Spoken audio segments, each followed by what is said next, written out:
A gente estava falando sobre os medos, né? E o que é o medo? O medo é um estado emocional, é uma agitação física, ele é ocasionado pela presença real ou imaginária de algum perigo concreto. O medo ele é uma reação de alerta, ele é ocasionado através de um ruído. Então são todas as coisas que acontecem que geram, né, todos esses ruídos, essas reações que a gente tem, sendo uma presença real ou imaginária, são coisas que fazem com que o nosso medo ele surja. E o que são ruídos? Ruídos são todas as coisas que não são fatos, que não são concretos, que não são aquilo que você viveu. Então o que acontece? Quais exemplos de coisas que são ruídos? Noticiários, TV, fofocas, todas aquelas coisas que você não tem certeza do que realmente, você não viveu aquilo ali. Então todas essas coisas, elas são ruídos. Então, quantas coisas a gente assiste nos jornais, nos noticiários, que são tragédias, tantas coisas que a gente, às vezes, é manipulado através da televisão, tantas coisas, fofocas, tantas coisas que são mostradas pra gente, e tudo aquilo ali é um ruído. E aí a gente acaba, às vezes, acreditando naquelas coisas, né? A gente acaba tomando aquilo ali como verdade, ou a gente acaba considerando tudo aquilo ali dentro da nossa mente, dentro dos nossos pensamentos, algo que realmente pode acontecer ou não, né?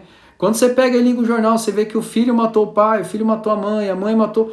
Quando você vê todo esse monte de notícias, essas coisas vão gerando ruídos dentro de você. Só que você, por não saber, por não ter presenciado tudo aquilo ali, você não sabe se tudo aquilo ali é real ou não. Então tudo isso aí é ruídos, e todos esses ruídos, eles geram uma agitação dentro da nossa mente, dentro dos nossos pensamentos. Isso pode ser através de uma causa real ou imaginária. Pode ser coisa que a gente viu ou algo que a gente está imaginando. E quais são os dois tipos de medo? E aqui eu vou mostrar para vocês. Existem dois tipos de medos que tem. O primeiro medo, ele é chamado de medo instintivo. É aquele medo que a gente vem de fábrica. Todos nós temos medos. Todos nós. Que é esse primeiro medo, aquele que vem chipado dentro da gente. É um item de série já nosso.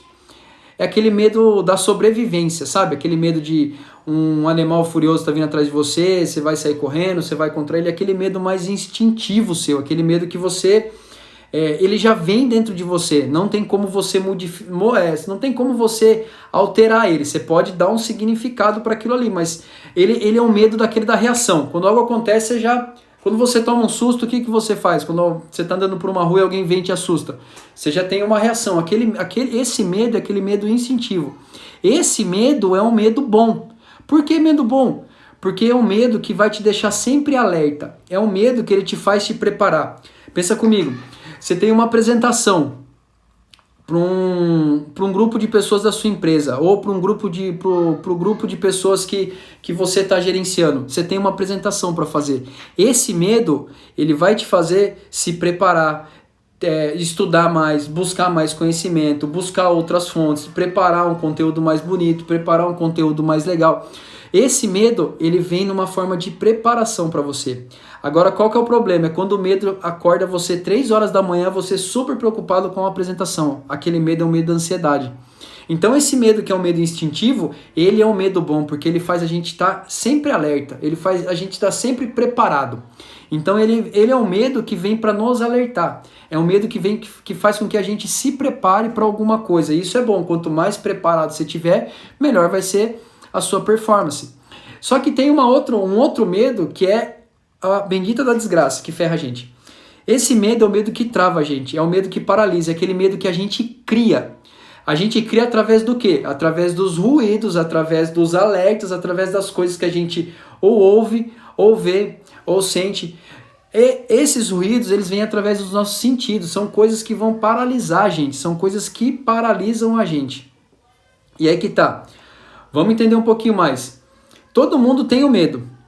E aí o que acontece? O nosso lado racional, quando a gente tem esse medo que paralisa, esse medo que a gente cria dentro da nossa mente, o nosso lado racional, ele é sempre mais complexo do que o nosso lado emocional. Então, esse lado racional da nossa mente, ele faz com que esses medos eles se tornem intensos, ele faz com que pareçam enormes.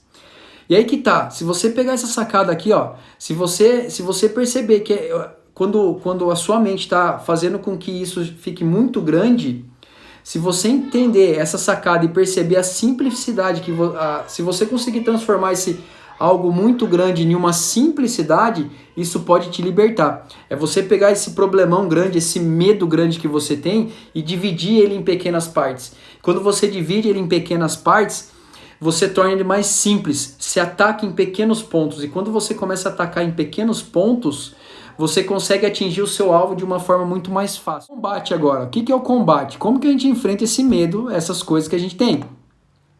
Freud, ele foi o fundador da psicanálise. E tem uma frase dele que é muito massa, que é assim, ó: o pensamento é o ensaio da ação. O pensamento é o ensaio da ação. Então tudo que você quer, tudo que você conseguiu até hoje na sua vida, por algum momento já passou pelo seu pensamento. Tudo que a pessoa que você é hoje, já passou pelo seu pensamento. Você já imaginou essa pessoa, você já se imaginou dentro do seu pensamento essa pessoa que você é hoje. Porque o pensamento é o ensaio da ação. A ação começa através de um pensamento. E aí vamos para uma frase incrível do livro Segredos da Mente Milionária, que é do T. Harv Eker. Pensamentos geram emoções. Pensamentos geram emoções. O que é emoções? Sentimentos. Sentimentos, eles vão gerar ações. E ações vão gerar resultado. Pensamento gera sentimento, sentimento gera ação, ação gera resultado. Se eu quero mudar o resultado, eu preciso mudar minha ação, eu preciso mudar meu pensamento. E aí que tá. E como que eu mudo meu pensamento? Lembra que eu falei para você da lei da semeadura? Semente, como que é a sua semente?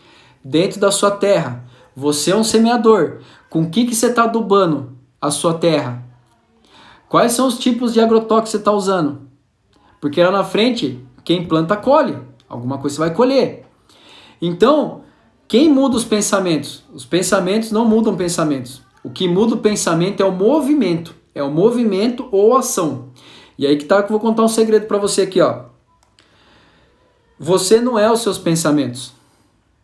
Você não é os seus pensamentos. Você é a clareza, a consciência por trás desses pensamentos.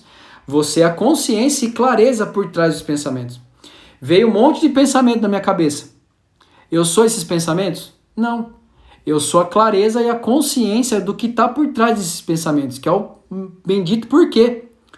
Por que eu estou pensando isso? Por que eu estou agindo assim? Por que eu estou tendo esse resultado? Se eu quero mudar os meus resultados, eu preciso mudar as minhas ações.